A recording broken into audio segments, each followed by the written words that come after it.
Hi everyone, I'm Dave, and you are listening to my podcast, The Reaction Shot. Listen as each episode will showcase a movie that I love being introduced to a friend of mine that has never seen it. We will discuss, dissect, and review each film from pre to post-production, as well as its legacy.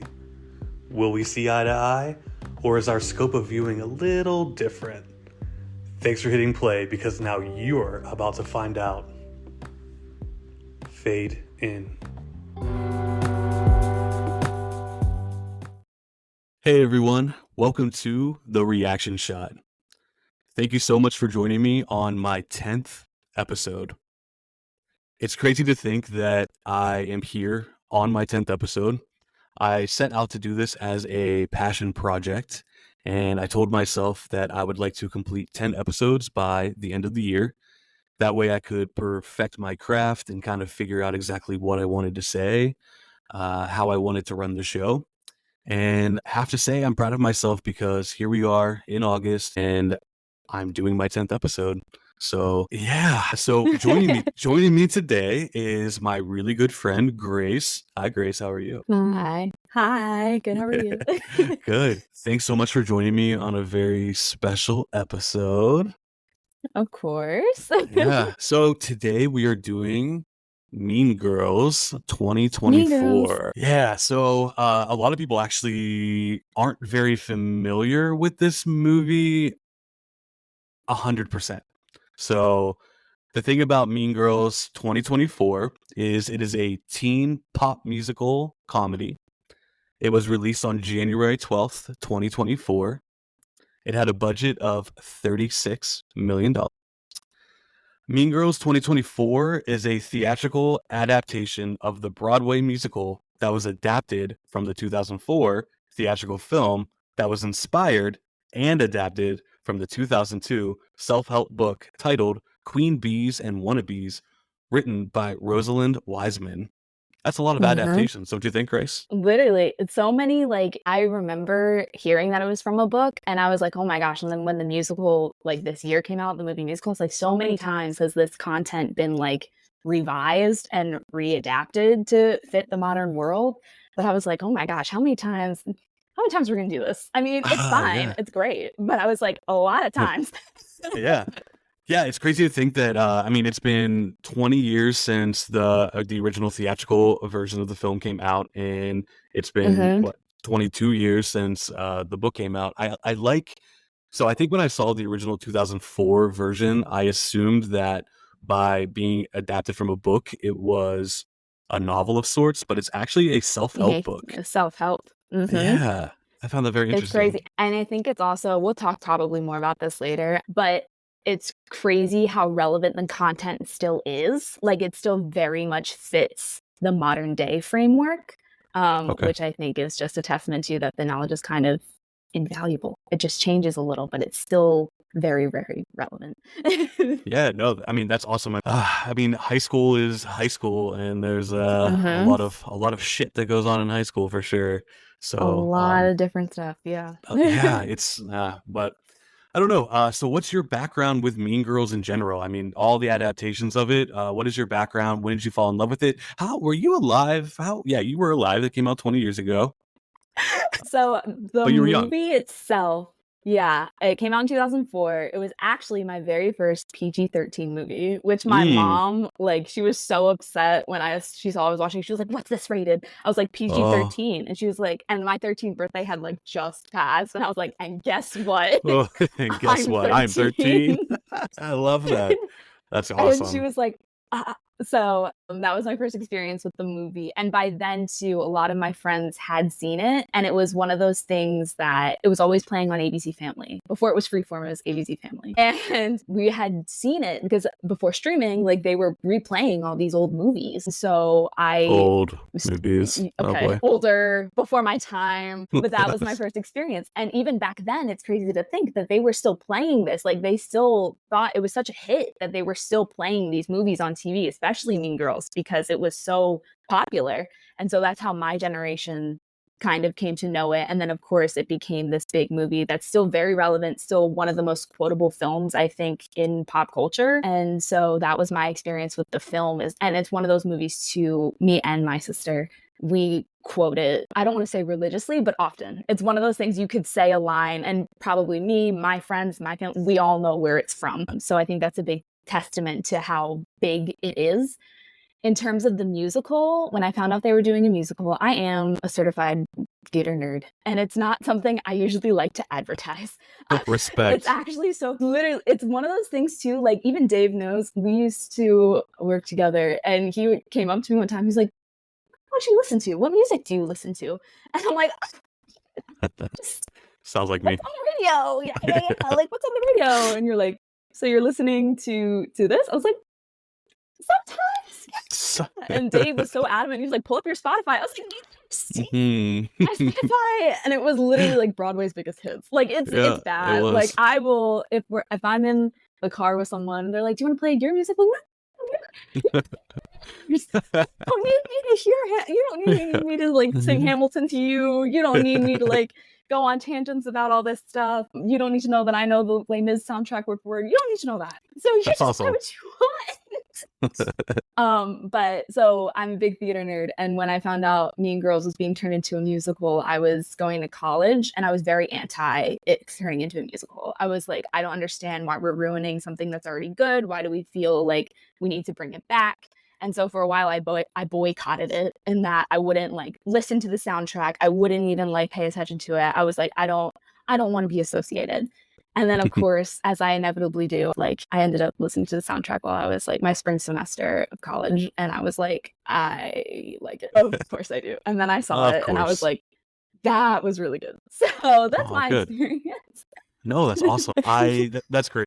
So, did you when you saw it live, was it Renee Rapp or was it the earlier? It was early. So the original Regina George was Taylor Louderman. And at the time, she was like 28, 29. And she is still, if you pull up the original Broadway recording on Spotify or wherever you're streaming your music, it will be the original Broadway cast, and she will be Regina. And she is phenomenal. Like, the talent you see in general on Broadway is phenomenal. And she does a really, really great job. And again, this is probably another thing we'll talk about, but with Renee's Regina, she played Regina like right after when Taylor left. And what's so cool about her is when she got the role, she was 19. So she was like probably the closest we had to an actual like Regina George, like in age. Yeah. Because if you look at Taylor Louderman, she's what, 28, 29, same with Rachel McAdams.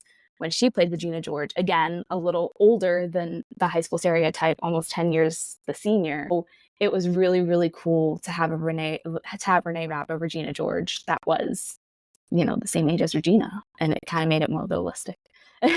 Hell yeah. No, that's great. I mean, we see that a lot with teen comedy films, especially in the 90s and 2000s. We see a lot of people that are, in their mid or late 20s playing these teenagers in high school. Some people can pull it off and some people Mhm. cannot. And from my understanding, it sounds like the musical world might be a little bit of the same.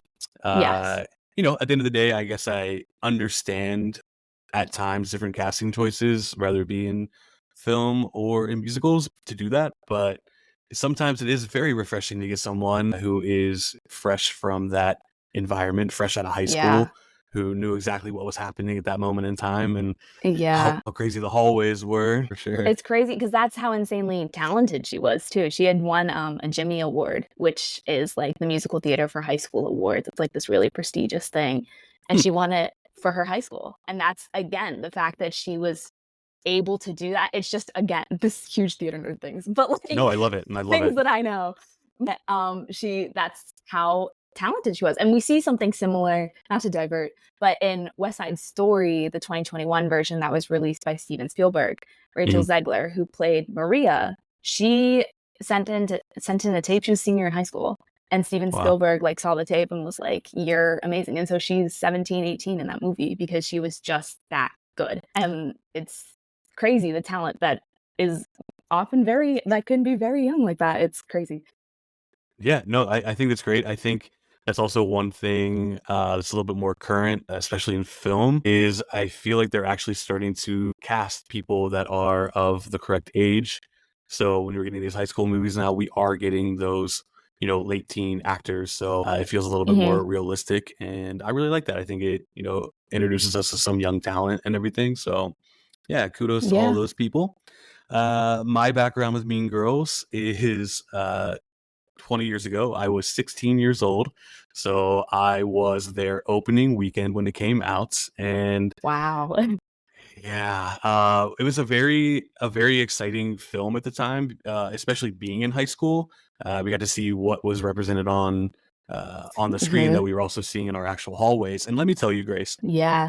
back in the 2000s, people were really fucking mean. Like, they were mean. Yeah. So with this film coming out, I feel like a lot of teen comedies at the time were your lovey-dovey romantic teen comedies, and it was the jock trying to get the girl, things like that. And then with Mean Girls, the focus was on those Mean Girls that we literally had. They talk about the tables, like the different cliques at different tables, and that stuff was real, and people were Hmm. really rude to each other. And that at that time, there wasn't social media. I mean, we had the people who had cell phones were pretty much cell phones that didn't have anything super exciting happening on it. You could play Snake, or you could pay to send text messages or receive them. So that was super cool. Okay. So if so Wow. we weren't able to make TikToks and talk shit on someone. We had to pay 49 cents to send a message about some girl being a fugly slut.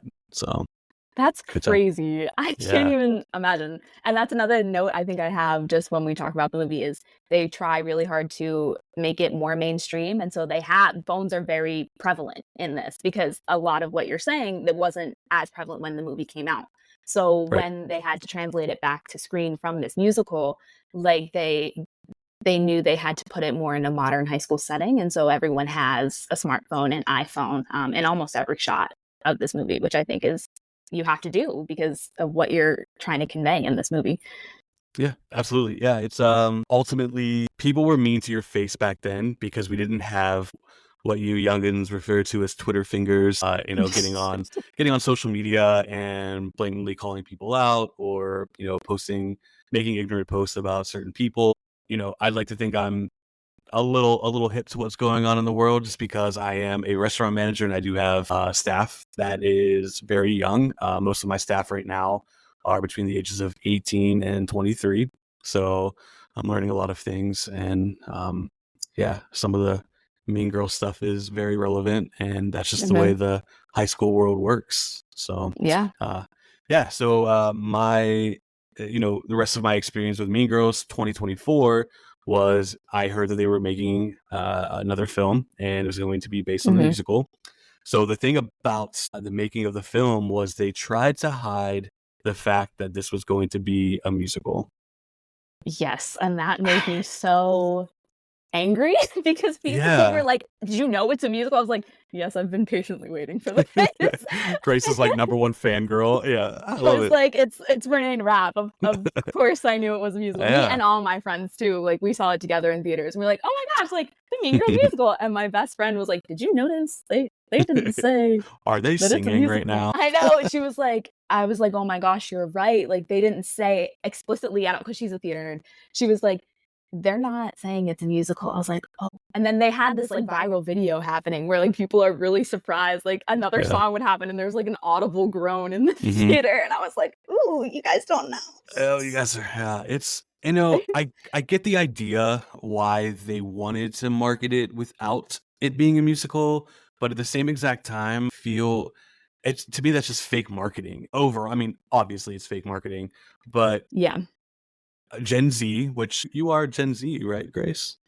Yeah, I am Gen Z. Yeah, I'm a millennial, so it's fine. It's all good. That's what's going to make Yeah, this we know. conversation very exciting. Yeah, yeah, I'm an old It's man. gonna be hilarious.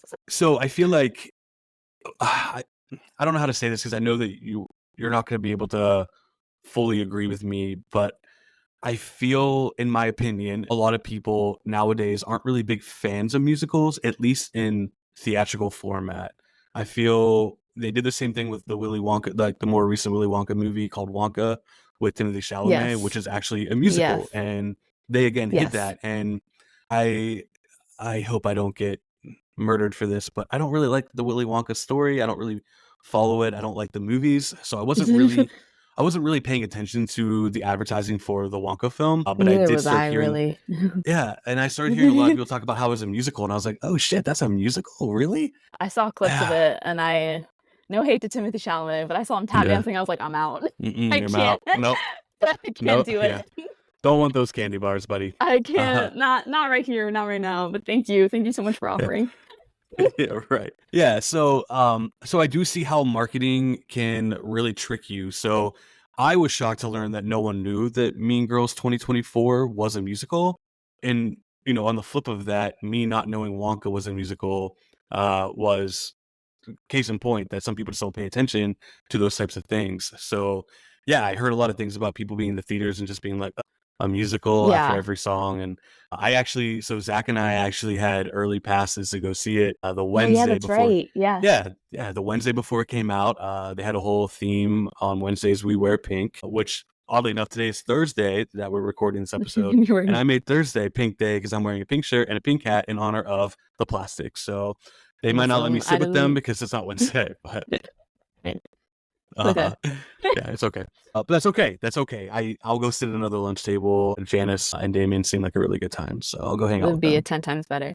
Yeah. Going off of, yeah, so like it didn't advertise as a musical. And I will say, you had said that there's not as much, musicals aren't really mainstream, but I feel like because of TikTok, like there are a lot of trends that are musical songs. And I don't have Mhm. TikTok, but when I did, like there were so many trends that went to musical songs. So prime examples, I remember Beautiful from Heathers, which is the out of my way geek, watch where you're going. Like that's a musical song. And it was like this trend of like doing different personalities. Another one is from Charlie and the Chocolate Factory, not to bring up old Uh-huh. wounds, but the Broadway version that came back in I want to say 2017, they revived it with adults playing the children, which I think was a creative move. Again, that's diverting though. But there's a song called When Veruca Says. And so it's very much, again, working a lot of people on the app will like try and test their acting skills. And so, the song goes, When Veruca Says bye. And so they're trying like different facial expressions. They're seeing how they're doing. And so it just becomes more and more prevalent. Like I was like, oh my gosh, these are all like musical theater songs that like I know the words. And they're like, have you heard this song? I'm like, yes, multiple times. And I'm Duh. listening to them in like my free time. Like you're just using it as a trend. That's That's my a summer little like playlist. literally like I'm like this is like if I'm sitting down and like it will be stuck in my head. Like I'm not even kidding. So I love I it. think that there's been kind of this resurgence because of TikTok, because of Instagram Reels, that like they more trends are being set to musical theater because people are like, oh my gosh, these are like catchy, and like the lyrics are like they give you earworm. So I don't know, I think there's a resurgence of them. And so as a result, when this came out, I was like, maybe this is their attempt to like put musical as a mainstream. And as a result, when people saw it, they're like, it's a musical. I was like, yeah, see, like this was too big a jump Yeah, from TikTok, too not the big. 15-second interval. Right. That's true. No, and honestly, that was all really good points right there. Piggybacking off of that, I think the biggest problem that people had was, and again, going back to something that you mentioned, Mean Girls 2004 is such an iconic film. It's such Hmm. a staple in teen comedies. It is it's quoted all the time. I mean, Hmm. everyone knows at least one line from Mean Girls, no matter what it is. I mean, Exactly. Yes, it's quotable. yeah, It's so Mean quotable. Mean Girls has a literal day. They mention October 3rd in the Hmm. film, Third. and Yep. every October 3rd, all of my Third. social media is Mean Girl Day. Happy October Yeah, 3rd. exactly. He asked me what day it Uh, was.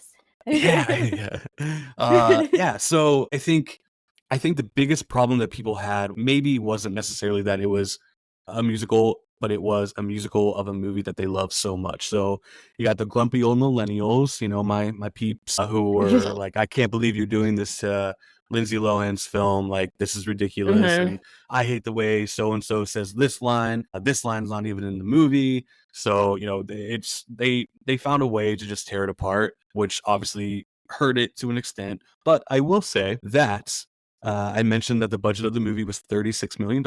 Opening weekend in the United States, it made $28.6 million. So they made almost their budget back just by the Yeah, first almost. weekend.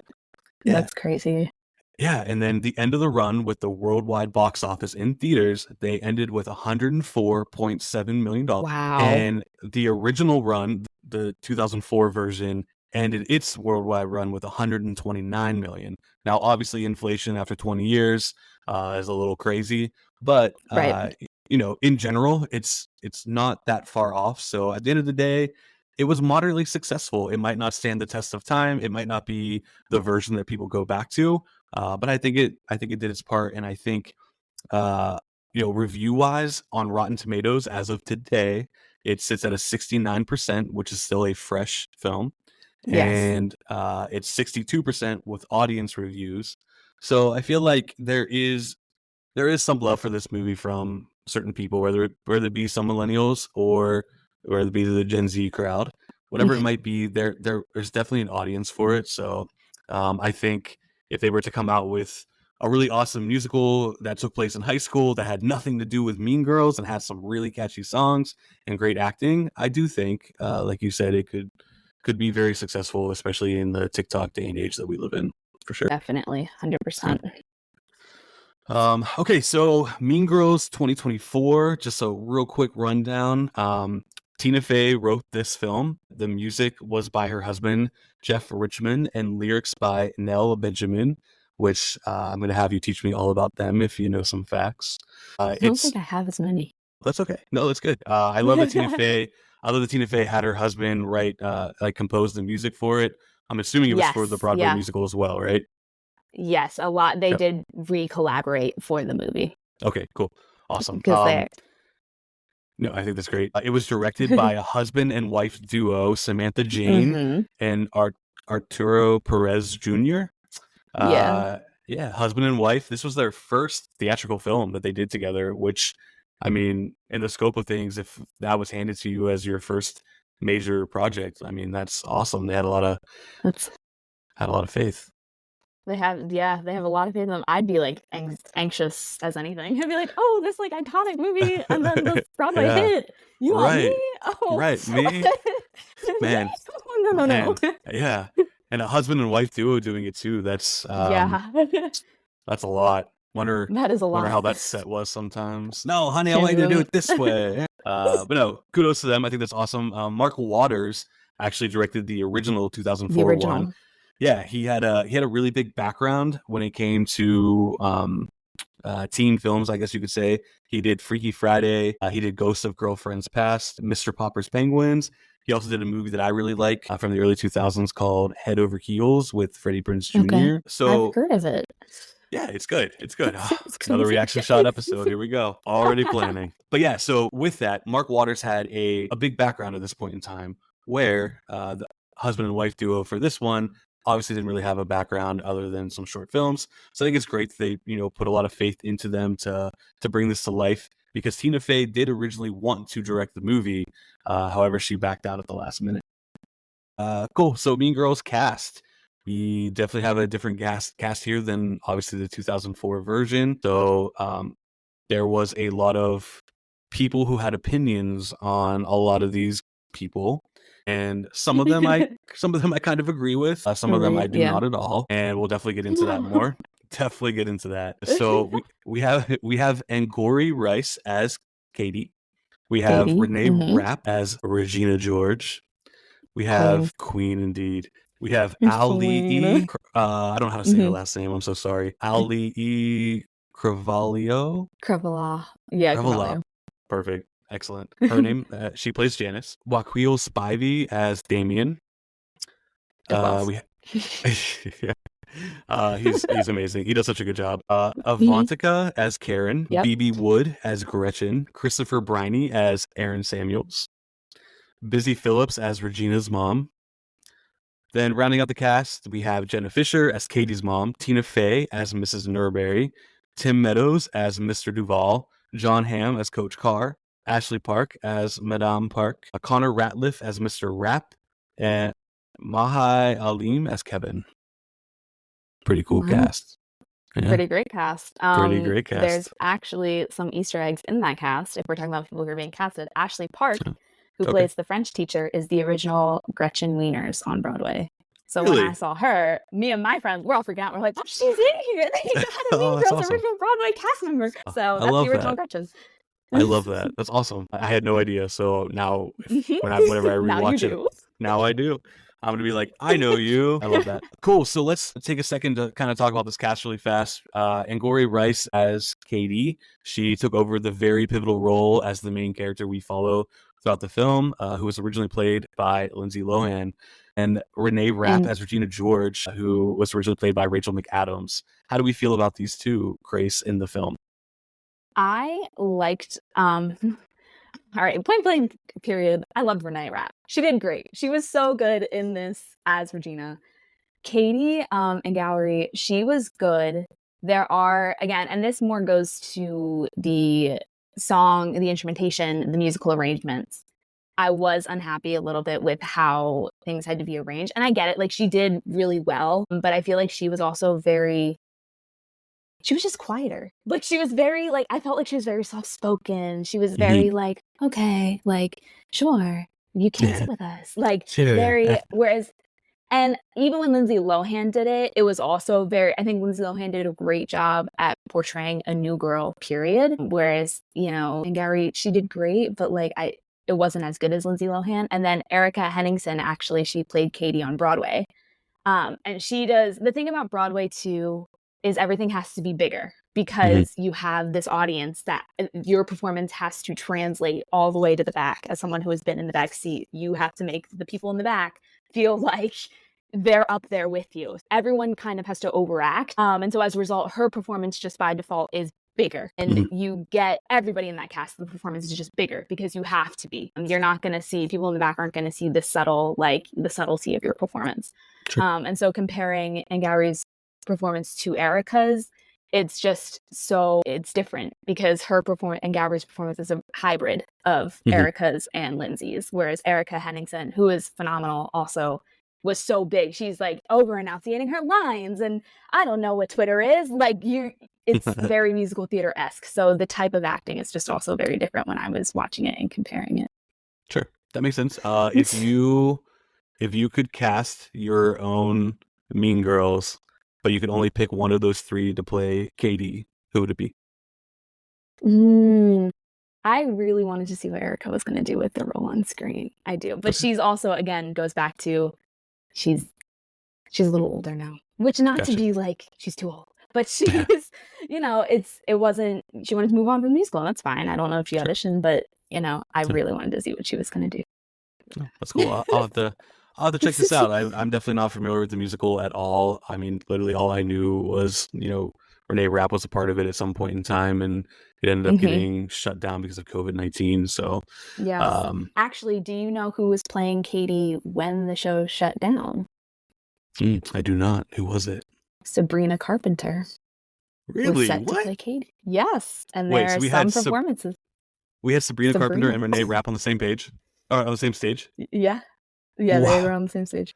Okay, my mind's blown. I'm looking this shit up right now. Wait, that's amazing. I had no idea. Wow. Yeah, and I was so excited. I was like, oh my gosh, now I want to see it. Like, and I didn't know, because this was also fresh off. Sabrina had just started making music. She was fresh off of Girl Meets World.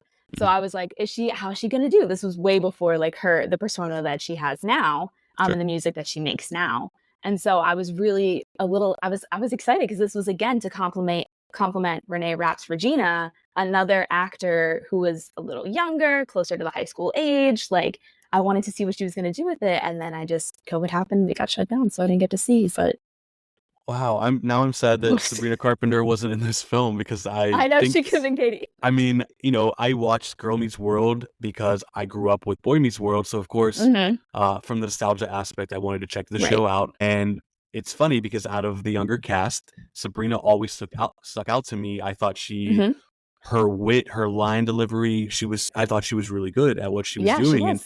And so she was always somebody that I followed, and I don't know how that went under my radar. So, wow, man, okay. I need that to happen. I need them to get together and like perform a song together or something. I know. Cool. Well, one last question about Regina George. Same exact thing. Who would you cast if you were making the Mean Girls, putting the cast together? Who do you think is the best that you would cast as Regina George out of all the people who've played her? Still Renee. Still Yeah. Renee. And I have a lot of notes just on her performance in general. Her Cool. portrayal in this one specifically, like in this version, the movie musical, Yeah. terrified me. And I loved it. I was like, she did such a good job. So, Yeah. but I have more on that later. No, perfect. Yeah. I love that. No, I mean, we have a really good cast here. Busy Phillips took over the role as Regina's mom, who was originally played Mhm. by Amy Poehler in Amy the film. Poehler. Yeah, Amy Poehler does an amazing job. I mean, she's so iconic in the very few scenes that she has in the original film. Mhm. Busy Phillips did a really good job of kind of stepping into that part, trying to keep Amy Poehler's comedy style alive while also being herself. Because I think Busy Phillips is a very funny person. I think she's Mhm. authentically funny. Like I think it just comes very natural to her, Yeah. which Amy Poehler also has as well. So a great casting there. I think that really knocked out of the park on that one. One last person I want to discuss with you, and then we can discuss them, the rest of them throughout the film. But Christopher Briney as Aaron Samuels. How do you feel? Mhm.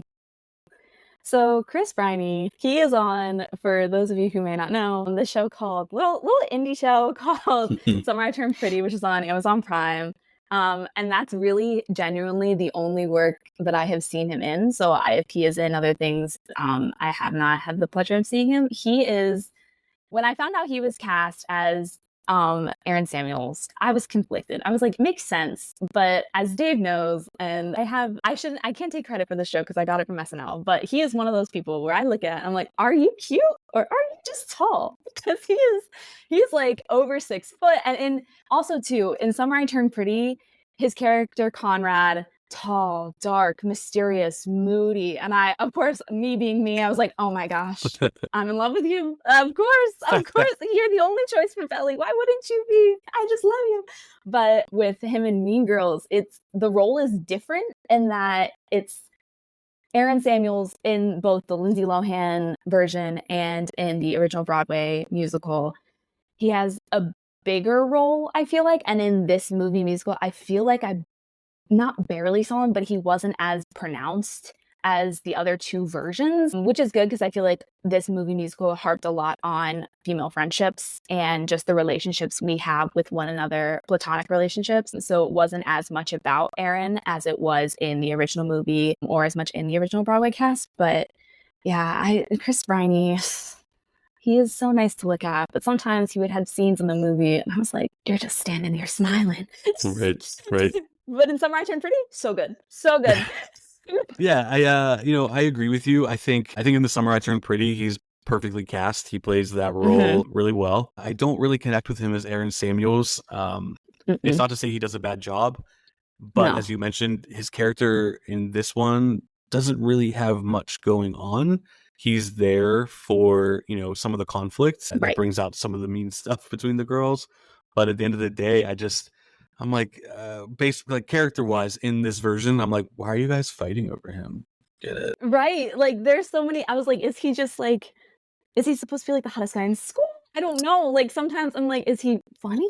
Like Yeah, I don't yeah. see That it. that's Like whereas I like l- no, I like Conrad, that you. Conrad walking down the hall. Right, exactly. Yeah.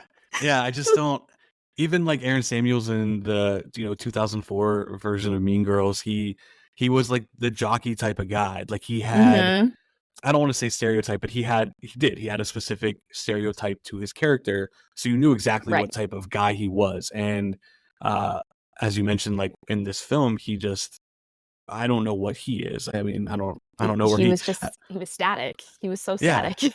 Yeah, I don't know what table he's sitting at. What table is he sitting at, guys? I need to know. Right. Where is he? Where is he in the Where is cafeteria? he? Perfect. Cool. Is there anything else that you want to mention about the cast, or you want to just jump into the film and kind of jump on it as we go through? I'm ready to jump in. Cool. All right. So jumping into Mean Girls 2024. This film was released by Paramount, who also released the original 2004 film. They actually decided to make this movie as a streaming exclusive. It was going to be a film they made that would go directly to Paramount Plus. It would never go anywhere near theaters. However, Um, go ahead. I was gonna say, as a parallel, the original movie was supposed to be direct to DVD. Mm, They didn't think it was gonna have a theatrical release. So you are that's very correct. interesting. Yeah, yeah, a perfect parallel for sure. It's crazy. It's crazy to think the 2004 one to just been thrown onto a disc and set out Hmm. for word of mouth. And then with this one too, I think when they started making the film, there was a lot of stuff going on in Hollywood at the time. And, the writer's strike eventually happened, so they didn't have a lot of content to put out. So it kind of made sense, along with the fact that Renee Rapp was kind of blowing up at the time. She Hmm. was she was on a show called The Sex Lives of College Girls, It's college girls, yes. which I wasn't familiar with Renee Rapp at all. Zach and I started watching Sex Lives of College Girls, and a couple episodes in, I told Zach, I'm like, that girl is so funny. She's so bitchy.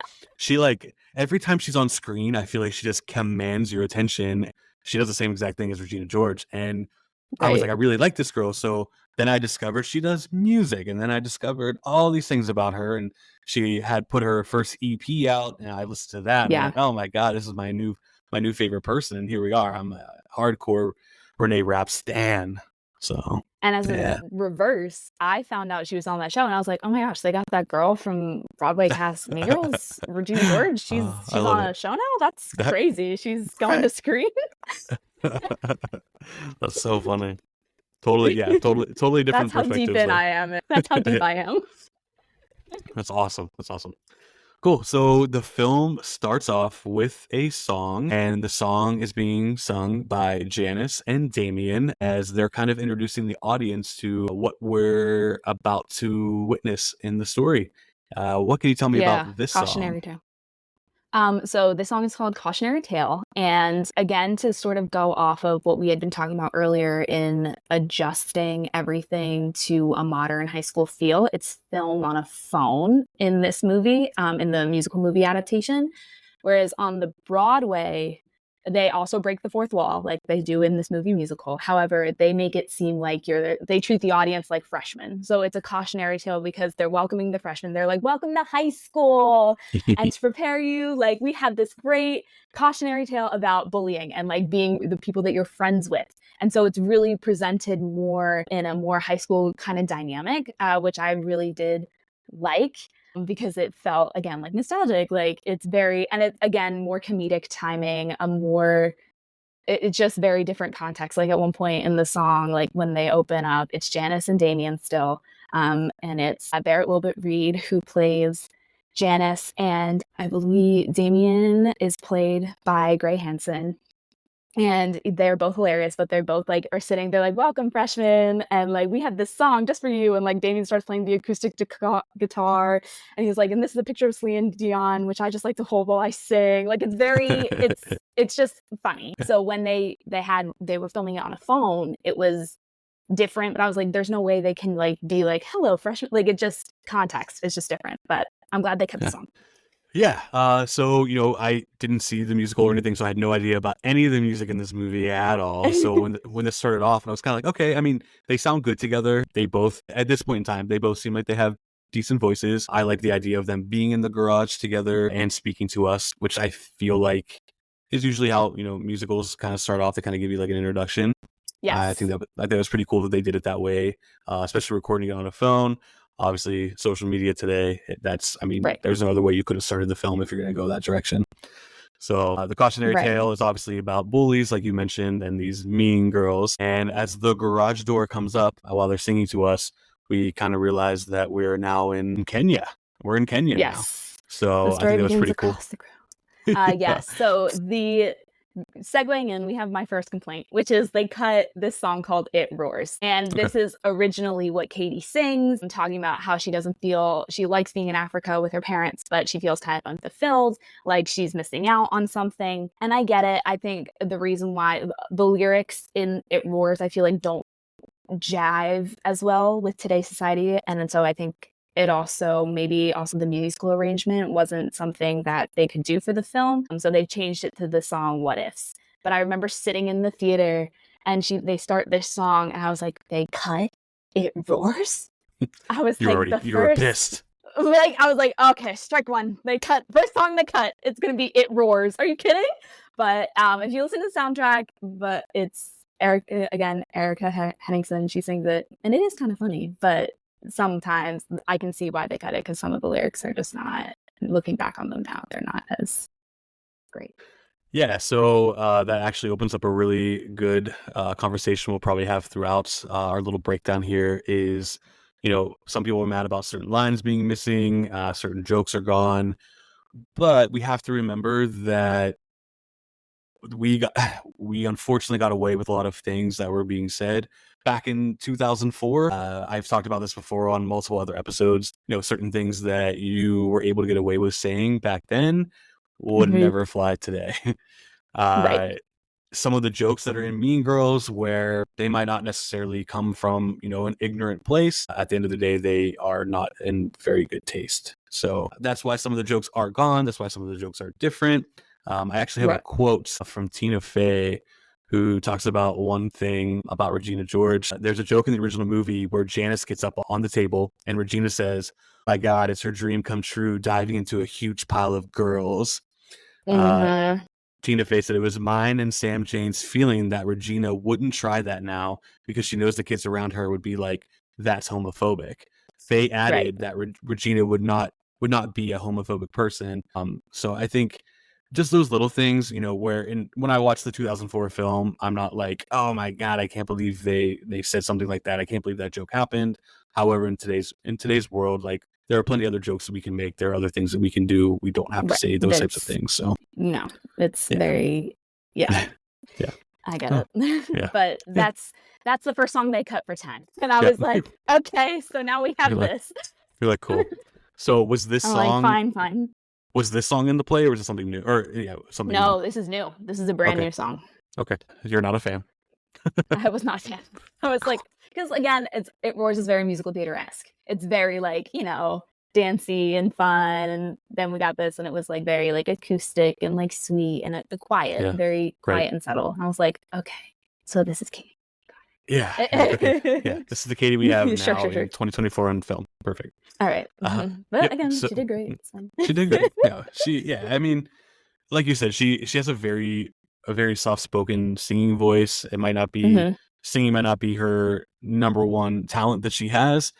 She's not a bad singer by any means. I mean, she can out-sing me any day for sure. Yes, but sure. No one wants to hear that. It just wasn't my favorite song. Yeah.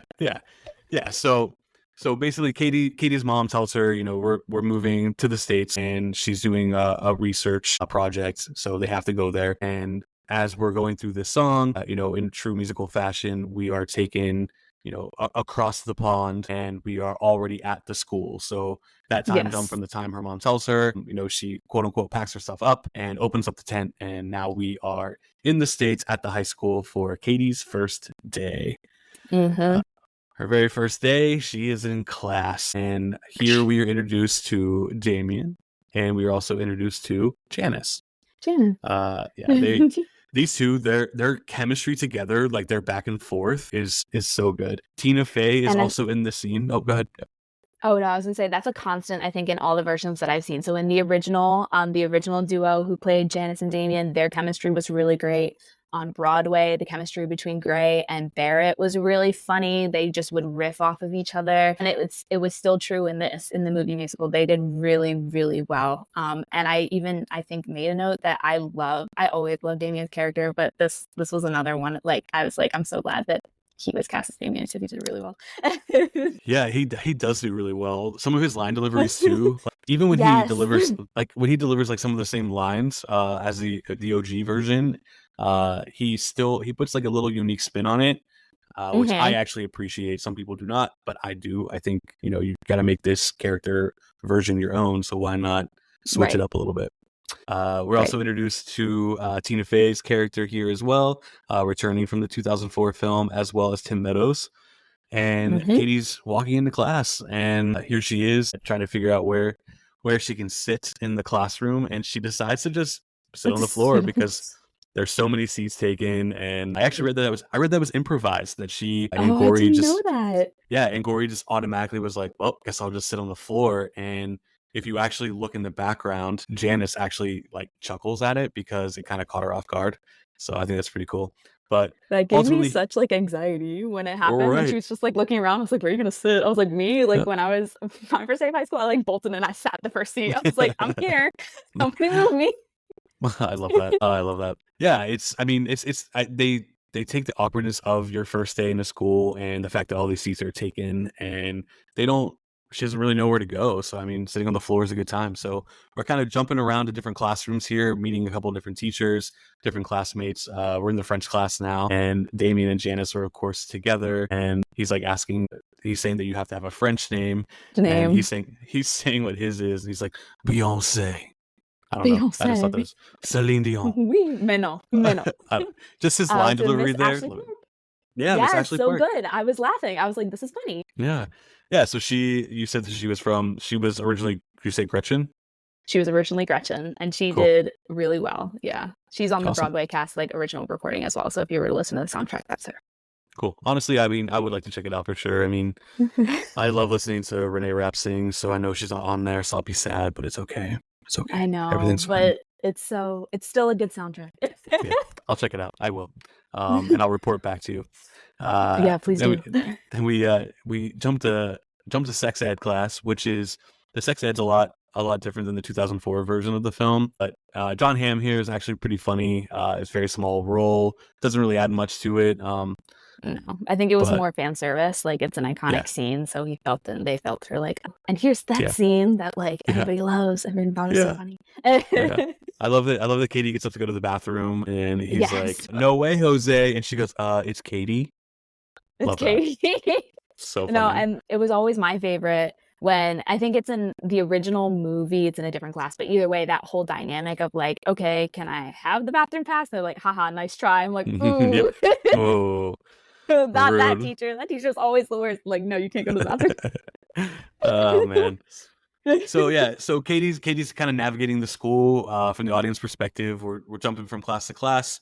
We enter into the cafeteria, which we all know on the first day of school, especially even she's not a freshman, but she's brand new to the school where all these kids have been Right. together for a couple of years now. So she walks in the cafeteria and everyone kind of has their own place. They're putting book bags on empty seats, looking at her like, hell no, you can't sit with You us. can sit here. Yeah. You can't sit here. You can not here. Keep walking. So she ends up going to the restroom where she sits in a stall to eat her lunch, and Damien and Janice end up meeting her at the stall. And they're like, "What are you doing? Like, you can Yes. come hang out with us." With And they us. kind of give her a rundown of the different cliques in the Yes. cafeteria. So So, as a caveat, this is another big major musical number that is in the musical. It's called Where Do You Belong? Same happens the same way, kind of, in that they see her like go to the bathroom and she's eating lunch and they're like, what are you doing? So they're like, you know what? We're going to be your starter companions until you find where you belong in the cafeteria. So it's usually a big musical number. It's called Where Do You Belong? And essentially what happens is it happens the same way it does in the movie, in that they find her in the bathroom and they're like, what are you doing? You know what? And she's like, I don't have anywhere to sit. And they're like, you know what? We've seen you struggle all day. We'll be your starter companions until you find your niche. Okay. And so love they it. have this it's big, beautiful, like the first number, like it makes fun of itself kind of in that Damien goes, this is my dance break. And he like, it's this big all out great number, but they cut that for time too. And Oh, again, I think some of the lyrics were just not the same. Even as musical that was made in 2018, like some of the content just doesn't fly. So I understand kind of why they cut it, but at the same time, I'm like, oh, I would have loved to see like the dancing number on the screen. They even have like, they say like, here are the musical theater nerds. I forget like the exact way, but like in the show they have, they represent all the shows on Broadway at the time. So like at the cafeteria table, they had kids wearing like Hamilton shirts and like Miz shirts. And like, it was just that's one of cool. those things where like the theater nerd in me was so happy. Hell yeah. Hell yeah. Yeah. You stood up, you're like, yeah, sweet. And then people look around, I was like, no. Nope. Not me. Sit down. Sit down. But no, so that was another one that I was like, where do you belong? It did not belong in the film, clearly. It didn't, that's what it doesn't belong. I'll tell you what. Yeah, so introducing to the different cliques, they start naming people, different places to sit, and Katie's like, well, what about those people over there? And this And also caveats into another song called The Plastics. And oh, so it goes from Where Do You Belong, and it kind of segues musically into Meet the Plastics. okay. And in one of the lines, Damien says, "We call those three the plastic. They're shiny, fake, and hard." And that's actually like a lyric from the song. So Oh, I nice. was like, oh, well, at least they put something in there. Yeah. Um, and then when they're singing to introduce, when Regina sang, so they have, that's Gretchen Wieners, that's Karen Smith, or I think they might have changed the last names for Karen. But Yeah. either way, when Renee comes on, she does sing some of the lyrics that are from the original Broadway recording, the original Broadway musical. Okay. And so I was happy they kept that in because I was like, Yeah. yay, like Okay. some of the cafeteria scene is still intact, but You're like, cool, I'm they getting a song do. I know now. Yeah. But Gretchen, and we'll talk more about this, but Gretchen's part specifically is one that I was really upset that they got rid of, because it's very much, they do a great job in the musical of using music to convey like each of the characters and, what they're saying, what they're feeling. And I have sort of a soft spot for Gretchen in that she's very much like, the way the lyrics go is that she's very much like, yes, Regina, no, Regina, every waking hour I spend making sure Regina George can stay in power. And it just very much like, the lyrics are some of my favorites that she has in the show. So anyway, they Yeah, well, cut bummer. that. Yeah, bummer. But yeah, I mean, like you said, Damien refers to them, the girls that Katie was referring to, as the plastics, which they're constantly referred to as, and he says that they're shiny, fake, and hard. Making hard. They talk about Gretchen Wieners, they talk about Karen, and all of a sudden the lights start to do something a little wild. And one thing I want to point out here, camera style, kind of nerdy thing. Mm-hmm. I don't know if the everyday person would notice it or pay attention, but it's a really cool thing that whenever Regina George has a song or is the focus point of a song, the aspect ratio of the screen changes, which I Really? think is pretty interesting. And I didn't really notice it until I watched it more recently. Okay. And yeah, so whenever Regina's singing or she's the focal point, the aspect ratio changes from a flat, like a square, almost to a scope. So you get the black bars on the top of the screen to make it to Oh, make it even more theatrical, to make it more like a music video per se, yeah. which I think is pretty I didn't interesting. notice that. That's Yeah. crazy. So yeah, I mean, I was still Regina. upset about the Meet the Plastics. I was Yeah, like, what do you yeah, mean? yeah. You were paying attention to that part. You were just like I'm like stewing pissed. in the seat, like, dang it. But yeah, so this is when Regina makes her big appearance, and everyone in the cafeteria just kind of freezes, and Regina starts to sing about who she is and why everyone is obsessed with her. She's Mhm. wearing all leather, and I did I not mean, like those pants. I'm sorry, that's a hot take. I hated those pants. you were like, you It's cannot like, sit with us, Regina. no, not even. I was like, get the costume director can't sit with us. Like, I don't know why she put you in those pants. Right? Something new, please. Something new. um, but like I mentioned earlier too, Regina Renee Rapp really just commands that you pay attention to her as a Hmm. character and as an actress and a singer. I think she is like the big light of the film that everyone pays attention to, and yeah, she just does such a good job. And the lyrics of "I Am Regina George," if that's even the title, is pretty fantastic because you really get a Yes. good idea of who she is, and she's not nice. She's She's mean. She's she a is mean very mean. girl. Yeah, so she's the last one, obviously. So they go through and meet the plastics. You meet each one individually. So you meet Gretchen first, then Karen, and then finally they're like, and who's she? That's Regina George. And so she has like that sultry like verse in Meet the Plastics. And then they go into the whole dialogue to segue into the cafeteria dialogue, which is essentially word for word from the musical. Where she's like, I'm serious, like, why don't I know you? And so that was Yeah, all taken. It's a combination of the movie, but it's mostly the musical, which was from it's the musical's version of that movie dialogue. sure. No, I think that's cool. I think the more we talk about what was cut and different things that happened, I definitely want to check out the original songs for sure. Check them out. But the famous line is here where Regina says, "Shut up," and Katie's like, "I didn't say Say anything." anything. Um, I don't know. It just I can sit here and talk about Renee Rapp's performance so much, but I do want to focus, kind of talk about how absolutely amazing Karen is. I think the girl who plays Karen is hilarious. She is Um, very, her timing was also very good in this. Yeah, Amanda's performance in the original movie was very good, but right. this modern day Karen was very, very good. And the Yeah, girl who plays her in the musical, Kate Rockwell, she was very good as well. But again, different dynamic, like a different context of acting. But I sure. thought they did a great job in the movie musical. No, I mean, like you said, I mean, Amanda Seyfried did amazing in the 2004 version. I think Avantika in this film, I think she takes the groundwork that Amanda Seyfried had, and she kind of exaggerates it in more of a comedic way, where she's definitely way more of an airhead. Like, it's definitely an over exaggerated Mm-hmm. silliness, but Yeah. her delivery is just, she's so funny. I mean, when Zach and I were watching it, she makes me laugh every single time. One thing I noticed in this scene too, Regina is wearing a necklace with an R for Regina, Yes. Yeah. and Karen is wearing a necklace that says Karen for Mm-hmm. Karen, obviously, but it's on backwards. So I think that goes Yes. perfectly with her character. Yes, and that's another one of the lines that made it from the musical that's in the movie is like, "Have you ever touched a tiger? Because that's Mm. one of my life goals to not touch a tiger." Yeah, just like the most I was like, ridiculous "They dialogue. kept it." Oh shit. No, that's great. Yeah, so I mean, again, we're just getting to the dynamics of who the plastics are and Katie's interaction here. And after leaving lunch, Katie is with Janice and Damien, and they're basically saying like they're not good people. Stop Right, trying to talk stay to away. them. Right. Um, yeah, so Janice has a history with Regina, and Regina being super mean to her. So Katie kind of gets some ideas running through her head, and we jump back to class with good old Tina Fey's character, Ms. Norbury. Norbury. Norbury, what a name. And here in that class, we meet Aaron Samuels, and Katie has a song in this scene. And how do you feel about that? Yes. Stupid with Love.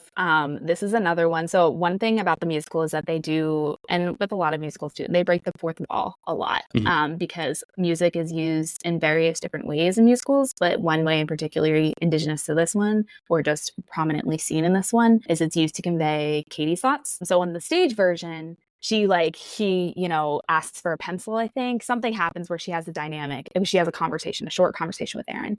And everything stops and she turns to the audience and she starts the song like, "When I was 5, I fell in love." Yeah. So I was happy. Obviously, I was happy that they kept that in because I feel like it is very important to the plot. Again, still very subtle. Like the only way I can describe it is like smooth. In Mhm. that, like the way that Angari sings it is very like quiet, subtle, like very Like a coffee shop singer.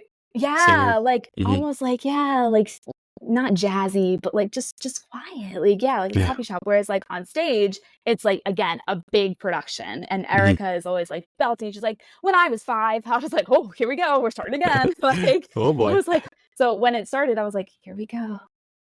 Just a, Time to whisper. yeah, very demure, like okay, but I mean, so I was happy they kept it, but it was it was a different version than. yeah. I mean, props to them. Props to them for like kind of giving her a different approach to the character. Yes, yeah. From what you're saying about the Broadway version, and then compared to Lindsay Lohan's, obviously Lindsay's not singing, but I do feel like this Katie version is very, very quiet, and reserved and kind of shy. So I think throughout the dynamic of the film, as it goes on, and she kind of becomes a little bit more powerful, it kind of shines through a little bit. Maybe not through her music, but definitely through how she's acting. No, definitely. Yeah, So I like this. I like this song. I think it's catchy. it is. I think visually, it's a little corny, especially so as she's singing the song, the school day's ending. She's leaving school. She's going out into the front yard of the school, and she's doing some silly dances, and that kind Yeah, of and takes me out of it a little bit. right, and that's one where like my musical theater brain was like, this is all happening in the context of her head. So I'm Yeah. just like, she's daydreaming right now, but at the Hmm. same time, like in the musical, it's so big and fun, Yeah. and like Right. you get to see, it's just because it's live theater. That's the thing I think, which is the magic of movies, in that like you can get away with like these fun little transitions or like outlandish things because you have the budget and the means to do so, and you can edit things. Whereas like on stage, Gotta there's go only with so it. much you can do. Yeah, you gotta go with it. So Yeah. it was cool to see it translate from that was the first, I think, true big number in this movie musical that translated from stage to screen that we see, because Okay. they cut It Roars, they cut Where Do You Belong, they cut Meet the Plastics. So it was good to see like some semblance of like a little dance number. Sure. Yeah, absolutely. Yeah, I think, I mean, again, I think that song's good. I enjoy it. So kudos to that. And then as the song finishes, a big scary bus comes flying through. And I gotta tell you, these buses need to slow down at the school. I mean, Yeah, I don't know who's driving over there, but it's a bit yeah, scary. it's wild. So it's the next day, and Katie has been invited to sit with the plastics. It's Wednesday because they are wearing pink. So they're all sitting together. And here we just kind of get a little breakdown of how these characters are, how they interact with one another and with other people. And we obviously find out that Katie is really, really good at math when she was Yes. doing the calorie counts for Regina. Right. And And this is yeah, another iconic scene, I think, taken right from the movie. It's in the musical as well. But this is, I think another fan service moment where like we came to see, how that she is a math genius and she is different. She's not like other girls. yeah, yeah, yeah. And I think that's great dynamic too. So I also love that Regina asked the question of, how to figure out if the food's good for her or not. She's like, 120 calories and 48 calories from fat. What That percent is that? And exactly. I love that Karen responds. She kind of like looks at her and she just goes, "There's no way of knowing." I forgot to say too, did you notice? So that's also the iconic of whatever, I'm getting cheese fries. When we Yeah, first meet Virginia in this version, she is carrying cheese fries. And I was like, we're right. We're starting right off the bat with the hell yeah, quotability yeah. No, and that's like the awesome. memorable moments. Yeah, I love those little Easter eggs and little throwbacks. So I feel like Yes. every time I watch movies or something, like catching on those little things are always really great. hmm Um, so yeah, here we also learn a little bit about how Katie met a guy in her math class that she thinks is super cute, and that of course is Aaron Samuels. And oh yeah, Gretchen is like, absolutely not. Really not. That's Regina's ex. You cannot do that. It's the rule of feminism. You don't take another girl's ex. Right. So again, I don't know why we're fighting over Aaron Samuels, but that's okay. That's okay. That's another story. Fine. I That's another mean, story.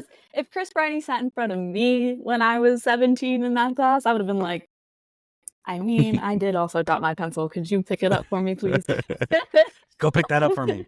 Pick it up. What day is it? Do we have a quiz today? I love it. Yeah, so then we meet Kevin. Kevin comes over to the table to try to talk to Katie because God. he Kevin recognizes James. that she's super super smart and asks her to be a part of the mathletes. And of course, the girls are like, absolutely not. Don't associate with him. Yeah. And yep. And then we also find out that Katie actually gets invited to go to Regina's house to go get a Yes. pair of shoes, I believe. Tell me a little bit about this scene, this musical number where Apex Predator. Apex Predator. How do we feel Predator. about that?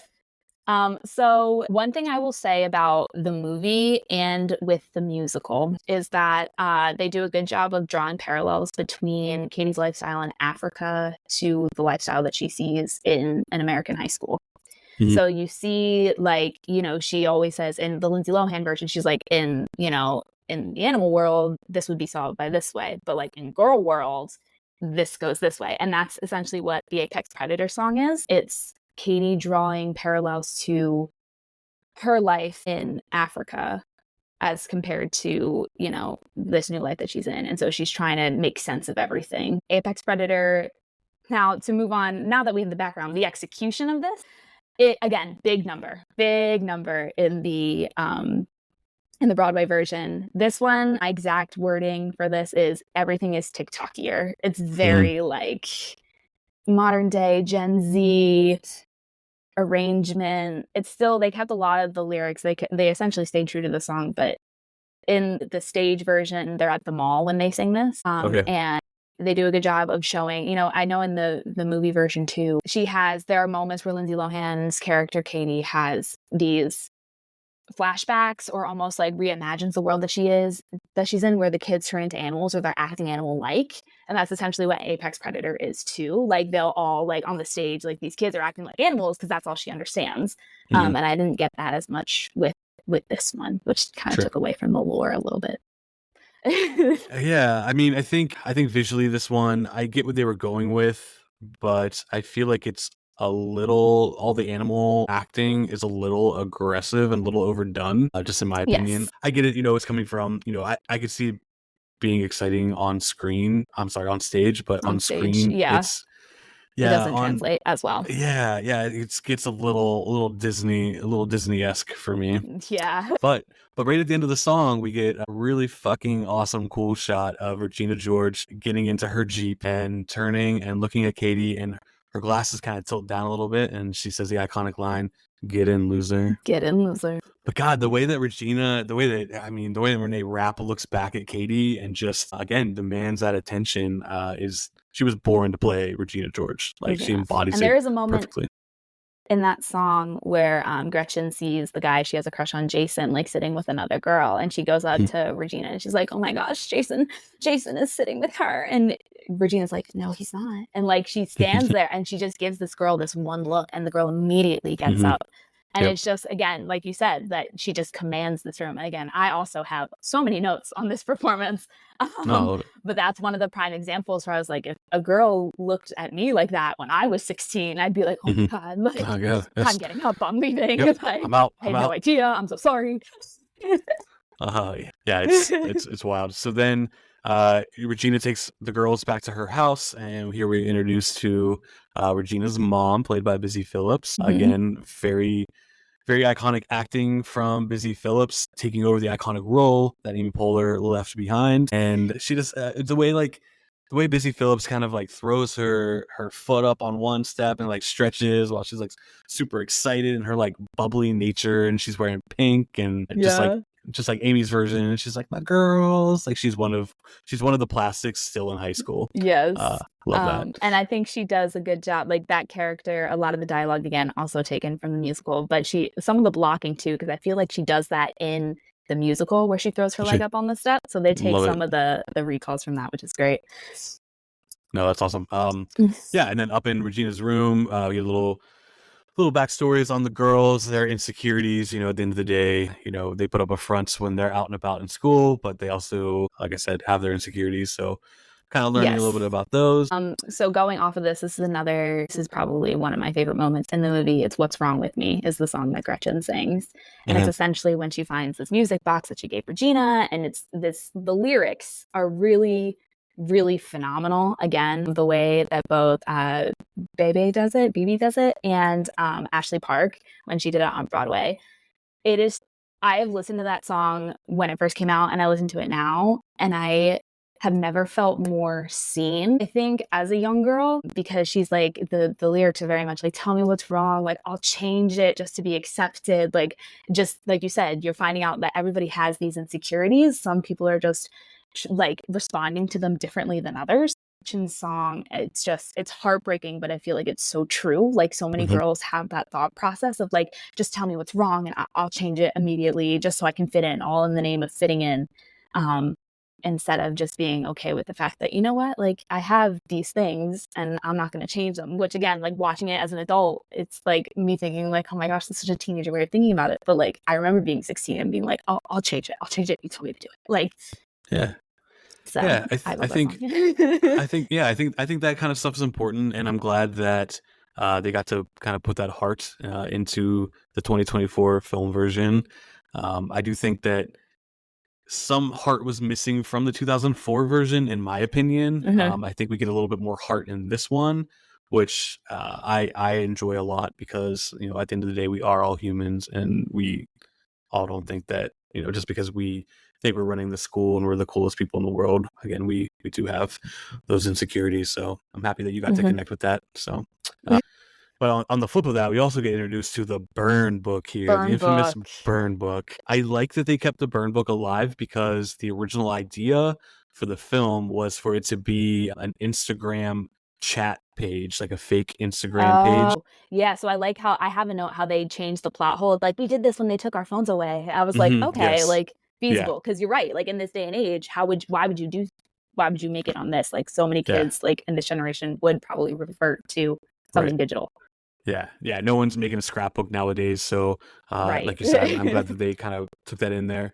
And even like the pictures they have in here are very a little bit older looking, so it kind of all checks out. So the Don Schweitzer page, when we start looking at the Burned book while Katie's going through it, Don Schweitzer's character was also in the 2004 version, and Oh, one of the things that was changed, it actually said that she was a fat virgin in the original one, and gosh. so in this one, it just says that she's a horny shrimp. Horny shrimp.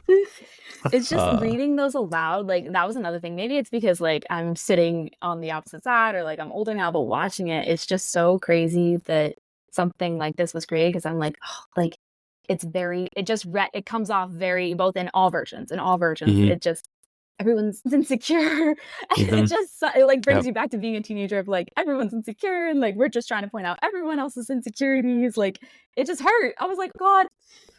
Yeah, yeah. So I mean, I think you said it really well earlier that every version of this, in whatever way, shape, or form, it's still relevant of the time. So it Mhm. stands its time perfectly, and then as each adaptation happens, it stays relevant by changing those little things here and there. But the overall arc of the story about bullying and the insecurities and how we need to accept those and be fucking nice to people. Stop being so Just be hateful all the nice. time. Yeah, I just be know. nice. God damn it, people. Yeah, so I think this movie's important, but not in like a preachy way, and I think Right. they make it very fun. Yeah. No, definitely. Yeah, so they're going through the burn book, seeing different things, and Katie ends up saying something along the lines when she sees Janice's page. And She talks then about Damien being too gay to function. Regina thinks that's hilarious, and she's like, "You should put that in there." put that down. Ah, boy, too gay to And function, that's the Damien. beginning. That's the beginning of the end.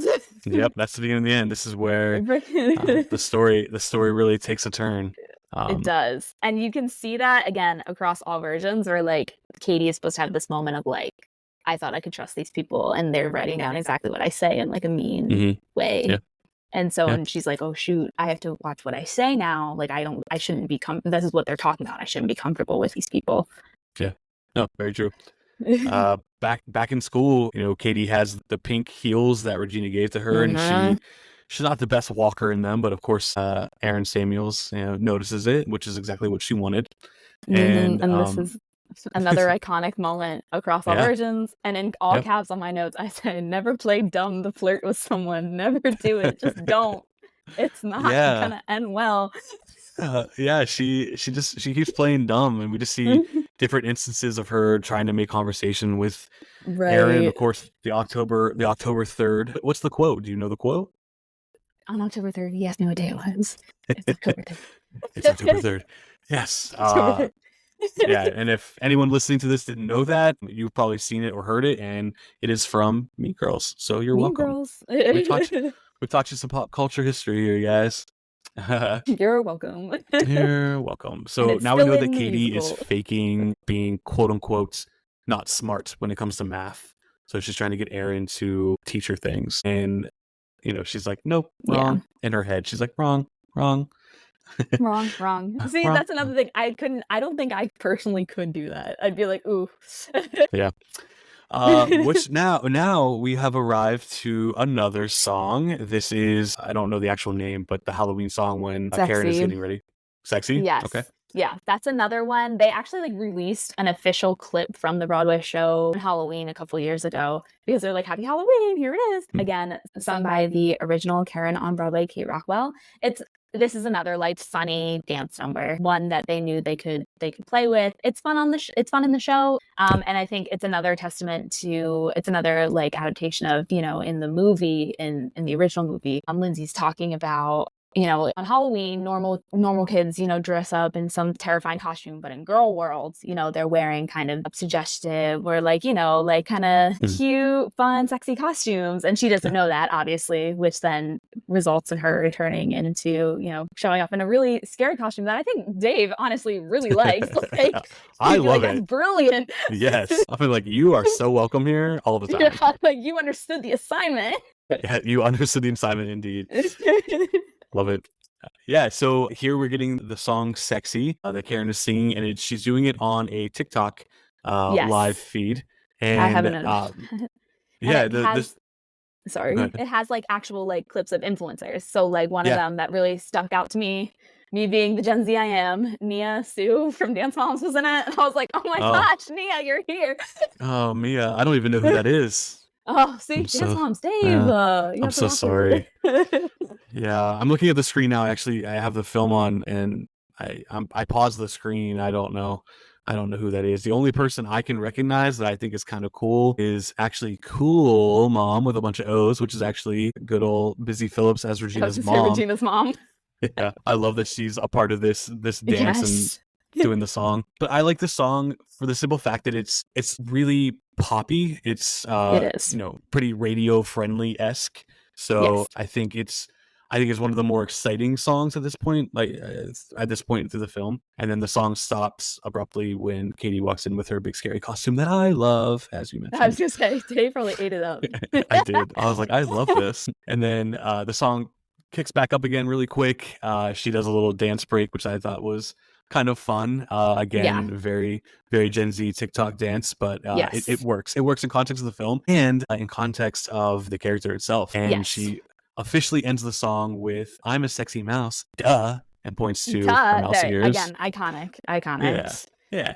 Yeah. So I'm glad that, like I said, not all the infamous lines are in this film, but that is definitely one that I'm glad has stuck around. So Hmm. Aaron Samuels is at the party. He sees Katie. He goes, ah.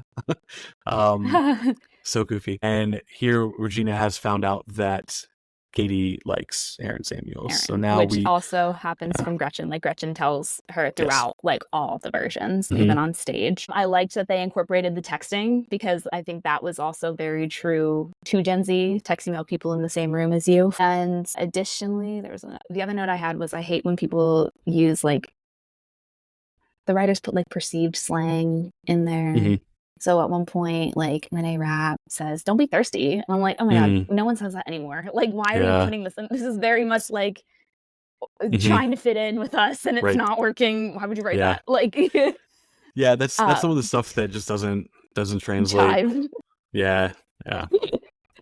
But then we transition into someone gets hurt, which is another. It covers a major plot point in the original movie, in the original story, where when Regina finds out that Katie has a crush on Aaron, she just immediately just starts to flirt with Aaron again. And I think as a sense of territorial, but also in a way of like, you can't have what I have. You can't be me. Note about the song is that it's so good. It's So good good. in this version. It's good in the musical version. It's just good throughout. The range that Renee has to sing it, it's very like sultry and jazzy as compared to the Broadway version. Still, it has the same vibe, but Mm. still I was very happy with it in the movie. I was like, yes, we're getting it. And the fact that she was dressed like an angel, because in Mhm. the musical and in the original movie, she's dressed as a bunny. But I was like, oh my gosh, it was just so good. Also, I was a little disappointed. I was both disappointed, but not surprised. Chris Riney doesn't sing. Aaron Samuels is supposed to sing. Like, he has Oh. songs. He's supposed to duet with Regina at one point in this song. And I literally remember sitting there in the theater. I was like, if he sings, I'm gonna walk out. I can't hear him sing. I'm sorry, Chris Pine, but I don't. No, no, no, no. You're so good as Conrad. Don't ruin it right Yeah. now. Don't ruin it. Don't ruin. Don't ruin this. Don't ruin it.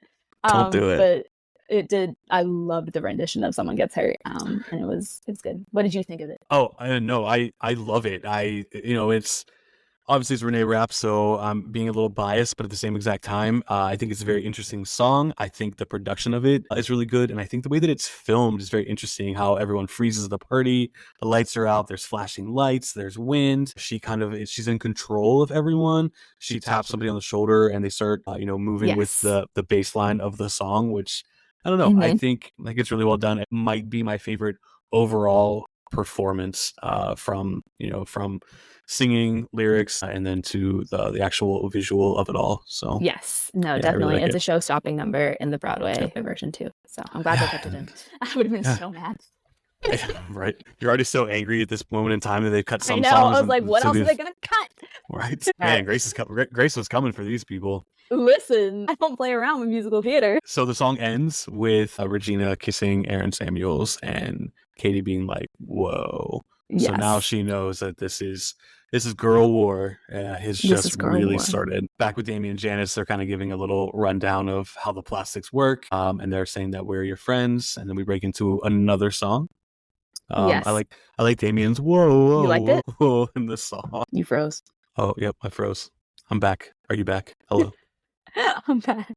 Yeah, I like Damien's performance here, and it kind of jumps into a very big, bright, colorful, very musical looking performance for the entirety of the song. See, this was another thing. I was like, still so much more TikTok than it is musical theater. Again, this is another big dance number, and I didn't get it. And I was like, ugh. And then also, I have another note that says, even in this sequence, they still dress Chris Priney in his normal clothes. Why is he still in normal clothes? That poor guy. I'm telling you. But if you notice, so this whole revenge party number is laying out their plan to how to sabotage essentially Regina and how to take her down. Yeah. Those things include introducing the iconic calcium bars, and another one is what they call reviving the wet look. So when Regina's like up on stage and they pour sprinklers on her as homecoming queen, but everyone starts to do it, and there's Mhm. always a trend that happens. But if you notice, Ashley Park, the French teacher, she does it. She very much she does the wet look, and I just thought it was a great recall again to I understand like it was to show that like even faculty members are doing it like to someone Mhm. who isn't as well versed in the musical theater world. But for Yeah. me, I read it as like she's still a Gretchen through and through. Like if Regina does it, I'm gonna do it. So Uh-huh. obviously Oh, that's good. Yeah, the I first like that. yeah. Yeah. Nice little takeaway for sure. So wait, is the wet look in the musical version, like the Broadway version? I don't remember what they do for that one, but it is another trend. It's not the wet look though. It definitely is Okay. not the wet look. Cool. Yeah, I mean, Yeah. I think the wet look makes total sense in today's day and age. I mean, Mhm. the wet look is definitely a thing. So the fact that it happens to Regina and everyone follows suit instead of doing the cutout boob shirt is Yes. it's pretty cool. And it's Christmas time. We got them handing out candy canes, and we have the infamous line of Glen Coco, correct? And we are Glen Coco. The camera pans to the Yeah. audience. We go Glen So, Coco. yeah, and fun fact, they actually thought at one point in time when making this film that they would actually have a person playing Glen Coco and we would see who that person was, and it was going to be a cameo from Harry Styles. Really? But they Out decided to of cut it. Yeah, and they wanted to make us, like you said, us as the audience as Glen Coco. So Harry Styles would be a pretty cool thing to see, but I kind of like the idea of Damien speaking to us as Glen Coco. So kudos to them for coming up with that idea. And sorry, Definitely. Harry Styles. And sorry, Harry Styles. Sorry you couldn't make the cut. And none for you, Harry Styles. And none for you. And none for you. We also have this moment when Katie tricks Gretchen into telling her a whole bunch of secrets, and she's recording it, which is very 2024. Wouldn't be Yes. as super relevant back in 2004. It could happen, but it wasn't something that is probably more relevant now. And we find out that Regina has been hooking up with this guy in the custodian closet Yes. through and through. So she tricks Aaron Samuels to go check that out. And of course, it's true. Right.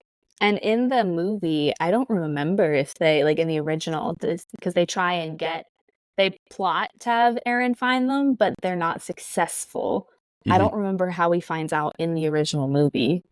Because in the Broadway version, Katie tells him as well. I don't really remember either. And I think this is a really good moment for me to break some hearts. I really, really like Mean Girls, but I don't love Mean Girls. It's not. Really? I always have this thing. I'll post about it every once in a while. And it's not that they're the same type of movie per se, but I'm always like, are you a Clueless person or are you a Mean Girls person? Girls.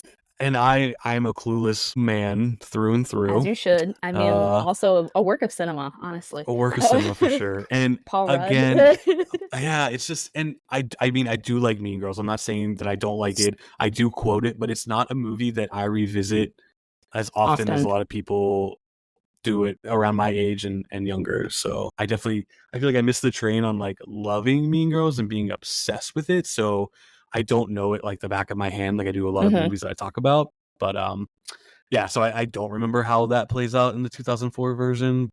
But yeah, just another little thing on the list of Mean Girls being Mean Girls. Love it. Listen, yeah. And now Regina is housing a very big zit on her face because she's been eating The these calcium bars the calcine bars that are actually help you gain weight as opposed to to lose it like lose she weight thinks. And she also has been using lard as what she thinks as is face face cleanser. cream. Yeah, Yeah. so that's pretty funny. And then we I cut to the love. talent show. Oh, well, go ahead.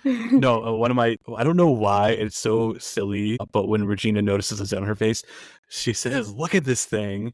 And they're like, "I can't even see it." And then, of course, we have Karen who goes, "It's sexy. It's like a face breast." I knew you were going to say that. Her delivery of that line and just like how stupid that line is just so Right. funny to me. But it's so subtle Ridiculous. too. Like you really, it's one of those things because like again, Renee kind of takes charge of the scene. Like your attention diverts to her, and you divert to Karen or to Gretchen and like Katie, who are trying to kind of calm her down. And it's subtle. Like Karen goes, "It's like a face press." Like it's quiet. Like you don't It is always quite. hear it. It's yeah. Yeah. There's one more thing that Karen does in this scene. She is putting on spray deodorant as she's talking to Katie, and as she's doing it, she's like, "Someone told him about Shane," and Katie's like, kind of like, "Who is it?" And Karen goes.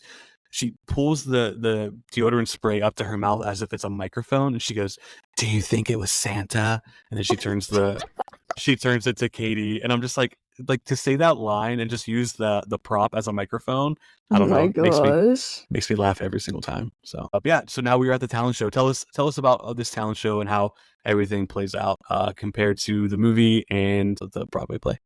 I don't remember if Damien sings the French version of the iCarly theme song. However, I thoroughly enjoyed it. I lost it in the theater with my friends. We thought it was hilarious. The Kevin G number is also in there. I think it opens with the Kevin G number. Like he just automatically just starts rapping. And that's the principal like calls him like, we talked about this. Like you can't do this. And then we segue into the rocking around the pole number is not that long. It actually happens very quickly. And it's Oh, like a quick burst. And then they do in Mean Girls have like big screens on the Broadway show. And like you can see kind of the technology, the texting happening to see this intercommunication between the characters occurring. And so as a result, when they do like this TikTok of, or when Regina falls, Regina ends up falling onto the ground after, doing an attempted stunt. And she gets really embarrassed, but all she sees, of course, because this generation, are just phones in her face, recording it, documenting yeah. it. Which is so, in contrast to the 2004 version of like, people are just sort of like, did that happen? And Amy Poehler's like the only one videotaping doing the dance with them. Right. Wait, But shout out to Busy Phillips for doing the same thing Amy Poehler was doing in the original film, yes, but also having her cell phone with the ring light camera on the in the yes, other hand, filming herself. I was like, that's so great. that's so amazing. But all she sees, so like in the musical, you see all these pictures that have already been taken before the show or whatever, like promotional photos, whatever, of what happens. But the Mhm. stunt itself is so quick and it blacks out immediately. And you're brought back because remember, this is Damien and Janice narrating to you what has happened in the past. They come back on stage, they're like, it was everywhere. It started trending. Like they're telling you, whereas like you just see it full force Yeah. in the movie. And I think that's another good one.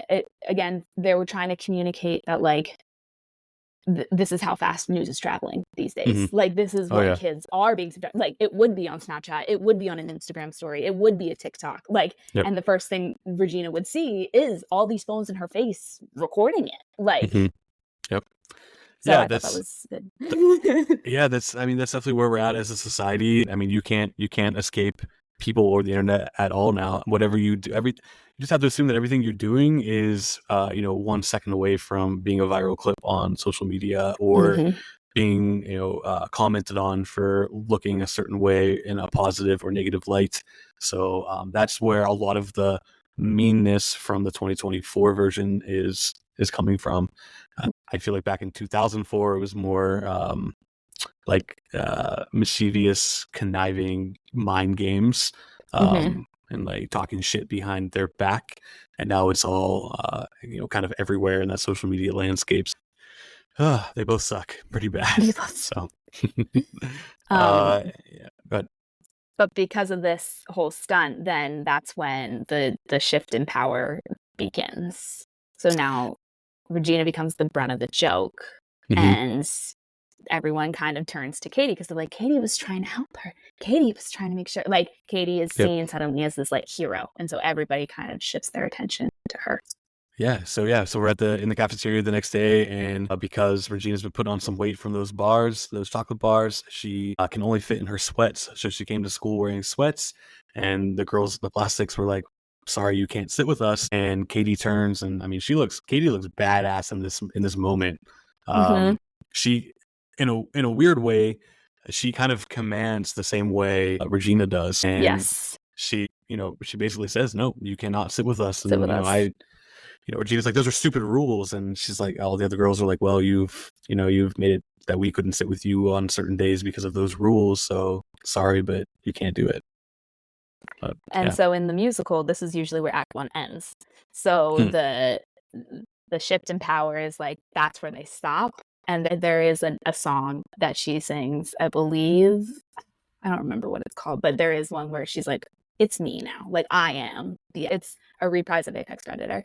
And she's like, "It's me. I am that's cool. The Apex Predator." Oh, cool. I like that. And then it ends. And then you have intermission. Love it.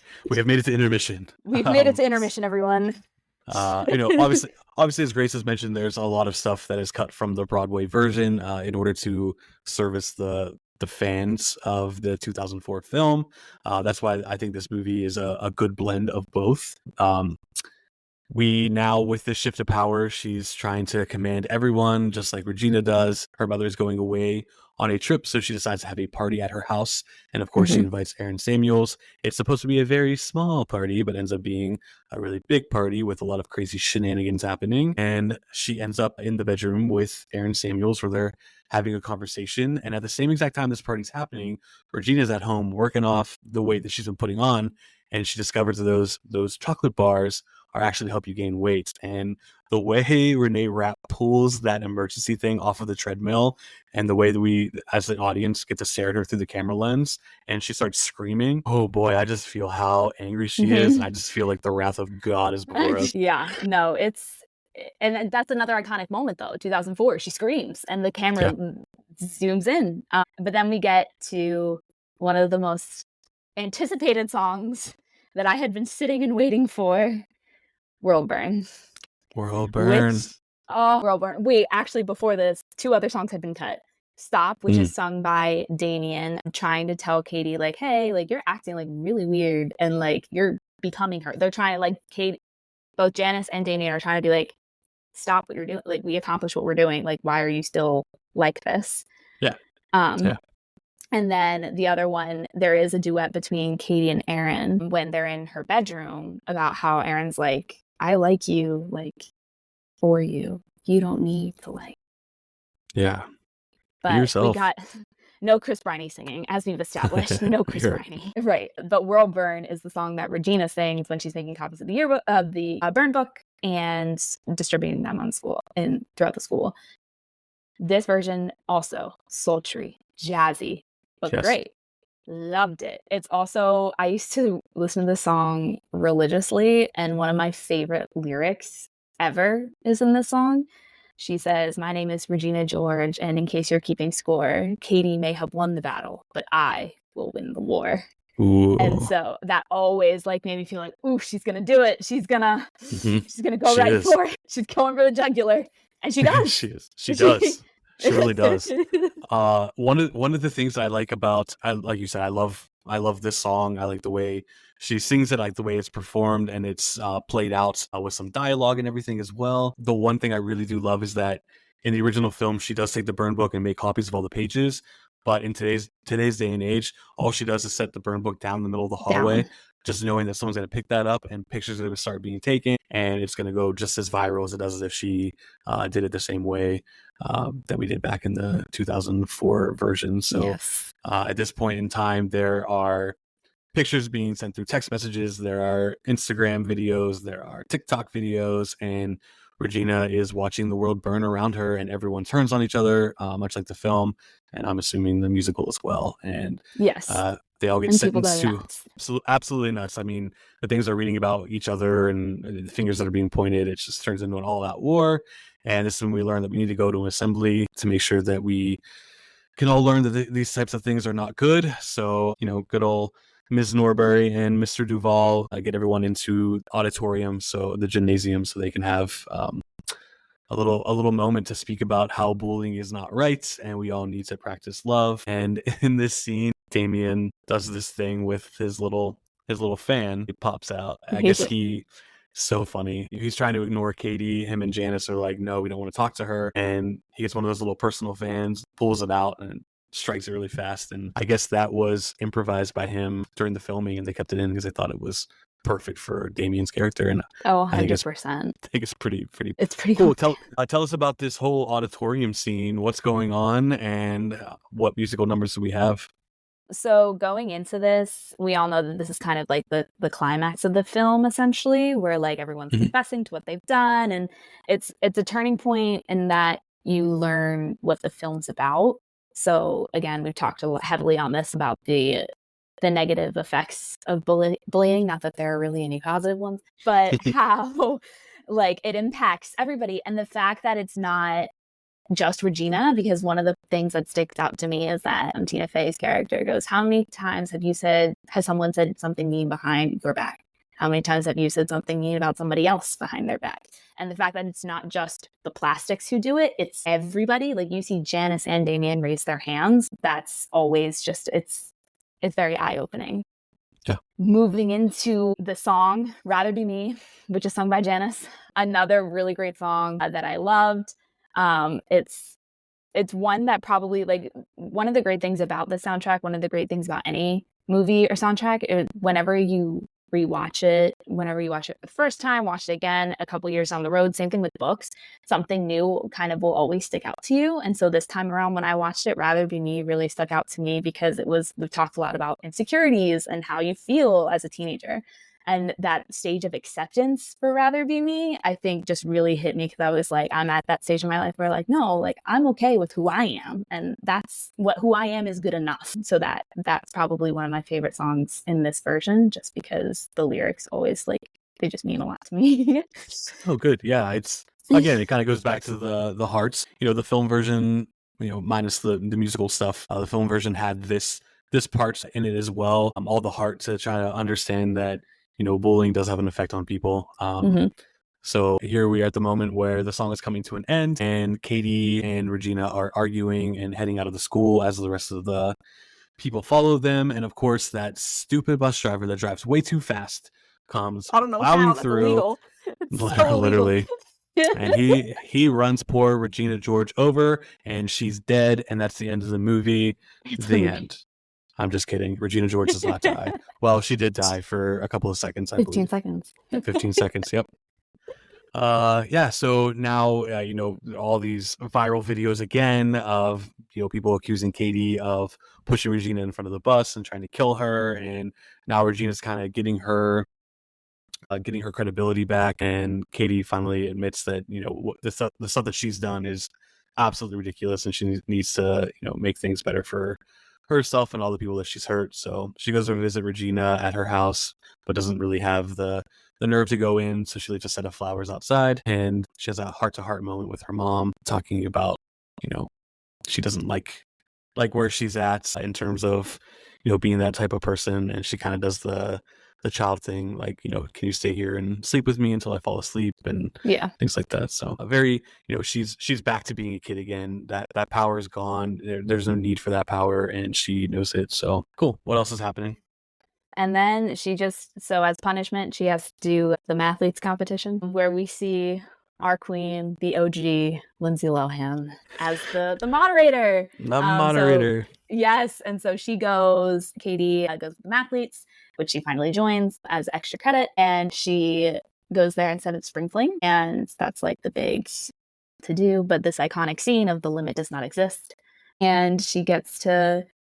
She has this sort of epiphany moment where she goes up another girl and she's like, I don't know why I'm spending so much time tearing you apart right now, when what matters is, who has the answer. It shouldn't matter what we look like. It shouldn't matter what I'm noticing in you. Is the work correct? Like, and that's essentially the big moment in the film of like, we've come full circle. We've learned a big lesson here. And she makes it on back to spring fling. She wins. Yeah. She does. Yeah, she wins. She wins the competition. I love that. I love that Lindsay kind of calls back to the original film for herself, where there was a tie. And she's like, "This Yes. has only happened one other time before." I love that. Yes. Yeah. So back to the spring fling now. Katie is ready to go there, and Regina is wearing a neck brace, and Brace. she's so Renee Rapp. I could say I could do a whole podcast on how much I love Renee You Rapp could. and her acting and singing and just everything about her facial expressions and all that fun stuff. So, all right. So what's happening at the spring fling? So they kept this song. Katie is announced as the Spring Fling Queen, which in the movie, I feel like it's a bigger build-up that, the Spring Fling dance is like this big thing, and Regina gets nominated every year, and she wins every year, and all this thing. So in this version, it wasn't as built up. It was just sort of one of those things where, like, also this happens because this is a high school. Yeah, But right. so Katie wins and she sings the song I See Stars. And essentially, this is in the musical as well. She breaks apart this cold, hard plastic crown and she gives a bit to everybody because there shouldn't be one person above the rest. Yeah. And that's how it ends. It ends with everybody on a playing field. Then, of course, she gets Aaron in the end. She gets Chris Marnie. Yeah, she gets her Aaron Samuels, and they all learned a valuable lesson. And as the spring fling continues, I do love the idea of her breaking the crown and giving them a little piece by piece to everybody. I think that's pretty cool. I like that idea. And we enter back into the garage, and they're done. Janice and Damien are done telling us their story. The garage door closes, and we get the Mean Girls logo on the inside of the garage door. And the end credits come up, and we have watched the 2024 version of Mean Girls. Oh, Grace, this is time for the reaction shot. This Okay. episode was a little bit different in terms of, I didn't know much about the full source material of where this film came from other than the original 2004. So I think a lot of this was a back and forth between you and I, kind of introducing each other to certain things, but more importantly, you introducing me to one of the main source materials that made this the musical. So I appreciate you for all of your knowledge on that stuff. And I actually learned things, and I'm excited to go listen to the original soundtrack at some point in time and check that out. And I'll miss Renee Rapp singing, and I'll miss the idea that her and Sabrina were about to share the stage together, but that's fine. I think they did for a couple of performances before it got shut down. But no, yeah, definitely check it out. You can geek out with me about it. Yeah, I'll be texting you about it. I'll be like, "Oh my god, this song is so great! I can't believe they cut it. It's so rude." I know, like, come on, but it's fine. It's fine.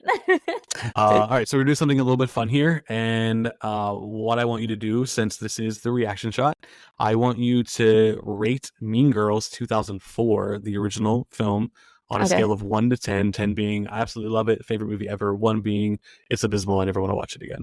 Okay. I think the original movie is probably like a 6.5 to 7 for me. Just because it was so original for its time. It's classic. Since then, it's kind of overhyped. It's still pretty up there. So 6, because like we talked about the themes, they're very, and the portrayal of all these characters is very, very accurate. So yeah, 6.5 to 7. Okay, no, that's good. What about the musical? The musical's like a 9 out of 10 for me. Oh, good. No, it's awesome. One of my favorites, one of the staples, something I listen to constantly. Like, it's one of my favorites. Yeah, no, I can definitely see your passion for the musical with this podcast. You talking about it, hearing you talk about it's the way that I definitely talk about some of the films that I love. So I totally get it. No judgment here. Be passionate about it. It's great. I love you. I love that you love it so much. What did you think about the 2024 Mean Girls movie? 4 out of 10. 4 out of 10. Okay. They cut some of my favorite songs. Yeah, that's rude. We didn't talk about a lot of the product placement, but the elf products were everywhere. Yeah, they were. There's definitely a lot of product placement. I think that's a part of the big budget, big film studio making now. So yeah, I don't know. But no, I will say though, the performances, I think one of the big things that stood out to me was Renee's performance as Regina. Like I said, it was really, really scary, but I liked how we've talked a little bit about the evolution of the archetype of the mean girl. Like, I know you've talked about it previously with Courtney Shane. We've talked about from Jawbreaker. We've talked about Heather Chandler from Heathers. Regina is in that family of like the head alpha mean girl. And I think that archetype is constantly evolving because, like you've said, like when you were in high school, people were just outright mean to your face. When I was in high school, Mhm. it was a little more subtle. It was a little more like, can't believe she said that. Can't believe she did that. Did you hear in third period this happened? Like, it was more like behind your back. And now I feel like Renee did a great job of making it a combination of both. Of that, Yes. she is outright mean to someone's face, and then like she's also, she instigates a lot. Like she'll be like, can't believe, like, could you imagine like doing that? That's crazy. And like she makes, you see it a lot with Gretchen. She makes Gretchen feel really insecure. She pries on with subtle comments, like a lot of he said, she said, like, so I just think she did a really good job with the interpretation of what the modern mean girl may look like. I absolutely agree. Yeah, Renee Rapp is absolutely amazing. She embodies everything that you just talked about perfectly. So yeah, that goes to my ratings. Basically, the original Mean Girls movie. I'm probably gonna give I'll give a 6 out of 10, and the 2024 version, I'm gonna give a 5 out of 10. Okay. I feel like I don't really feel like they're that much off from one another. There's things I love about one and things I love about the other. The Obviously, the other. nostalgia of the original Mean Girls definitely sticks out a lot. So yeah. But tell me your 3 favorite songs from the film, not from the musical. No, okay. So mine are really obscure. One of my favorite, the top and first and foremost, I really love someone when someone gets hurt. That's probably like my favorite version that they did in this movie. My other favorite one was probably World Burn. Again, it's classic. It's this big like musical number, but you see just sort of Regina take that power. It's a big power ballad, honestly. Not a ballad, but like a big power song. My last one is a little obscure, and we didn't talk about it much, but it's Someone Gets Hurt, the reprise. And this is when Janice figures out that Katie blew off the art show. And that's the iconic, like they're on the scooter, her and Damien, which they bring on stage on the musical. And I was shocked they kept it in the movie because I thought it was kind of insignificant. But this is the first piece of music I heard from the musical when the musical first came out. And I was just absolutely blown away. Barrett Wilbert Reed is amazing. And on the soundtrack, it's so powerful because there's this big like climax where she goes, it's fine. But the ballad, the like power note that Barrett hits in the recording is just insane. And so that's my other favorite. It's small, it's maybe 15 seconds, but it's probably like my favorite. It's top, like I said, top Oh, 3. that's awesome. Yeah. Yeah, with that being said, I mean, obviously I'm not super familiar with songs in the actual Broadway version, but within the film, I really enjoy Stupid with Love. I found that to be catchy. Mhm. Coffee shop song, as we referred to it The coffee shop earlier. The song. coffee shop song. Absolutely love Someone Gets Hurt. Not just So good. not It's just the song so good. itself, but just everything about it. And then of course Yes. World Burn. I mean, I'm being biased with Renee Rapp train here, but It's okay. she's amazing, and I love her. And I'm just gonna call this episode Renee Rapp. Renee Rapp, the Renee episode. Rapp. Renee Rapp fan club. Yep. No, but she produced the original movie, I think, for original music for this movie as well. Mhm. I know she duets with Megan Thee Stallion at the end, Yeah. for the ending credit scene, but a lot of Yeah. people have started to pay attention to her more because of this Yeah. movie. And I'm like, me again, still like, you mean that 19-year-old that replaced Taylor Lautner on Right. Broadway? Her? I know who she is. How do you know who Right. she is? Right. Yeah. How do you know? Yeah, I You think know, I'm the Sex Lives of College Girls guy. I'm like, oh my god, she has an EP out. She sings music, and then all of a sudden it's like, yeah, like, she got cast in Mean Girls. That's so cool. And then I'm like, she used to do it on stage. Cool. I had on no idea. stage. Yeah. Yeah. Oh, awesome. Well, Grace, you have anything else you want to say about Mean Girls 2024? Just that, you know what? Smile because it happened. Like, we'll always wonder. I know Tina Fey, like, said she didn't want to do a sequel. She wanted to make the musical version. And then she said she wants the musical into the movie. And I'm glad that we have sufficiently been there, done that. And Yep. we now know what it would look like on screen. So, Yeah, I think this is, I think in the context of it all, I think this is kind of where we can end the Mean Girls legacy. I think, yes. if they want to bring it back on, Broadway, if they want to do something like that, I think that's obviously super acceptable. I think in the film world, I don't really think that we need anything else. I don't think we need any type of reboot or any, No. sequel. They obviously made a sequel. I don't even know what year it came out. I never watched it. I never Yes, with will. Megan Park, I did. And I was like, I don't Oh, know what this is. But like I said, we still get the archetypes of archetypes of Mean Girls. The Mean Girl is ever evolving, you know? And Yeah. so like for this time and period, like Regina George is definitely like that 2003, 2006-ish like era of Mean Girl. And then for Mhm. me, because it's so like fresh in my mind, I'm rewatching it. But like the Mean Girl for me that was so prominent was like Blair Waldorf and Gossip Girl. Like Yeah. there's always going to be a new interpretation of what the Mean Girl looks like. It doesn't have to always be Regina. Yeah, no, that's completely true. And Blair Waldorf is 1000% a Regina George type of Yes. bully. So she's one of my favorites. She's a queen. She's a queen. She is a queen. Queen bee indeed. Queen bee Blair. Queen bee. Love it. Well, Grace, I really appreciate you doing this episode with me. Thanks for being a part of episode 10. Of course. We got to flip the script a little bit, and you get to teach me about something you're passionate about, which is your love for musicals and where this 2024 theatrical version of Mean Girls came from. Thanks for teaching me some things. Hopefully we taught some people that are listening things as well. Yeah, so thanks again, Grace. I really appreciate you. Of course. Hopefully we'll get you back for another episode sometime. I'll get you to watch a movie you refuse to watch, and then you can watch it, learn all about it, and we get to chat about it. So we'll definitely plan that in the future. Definitely. So, Yay. yeah, so thanks again, Grace. To everyone listening, thank you for sticking around for 10 episodes. I look forward to many, many more and perfecting my craft along the way. So have a great day, everyone. Thank you. Bye.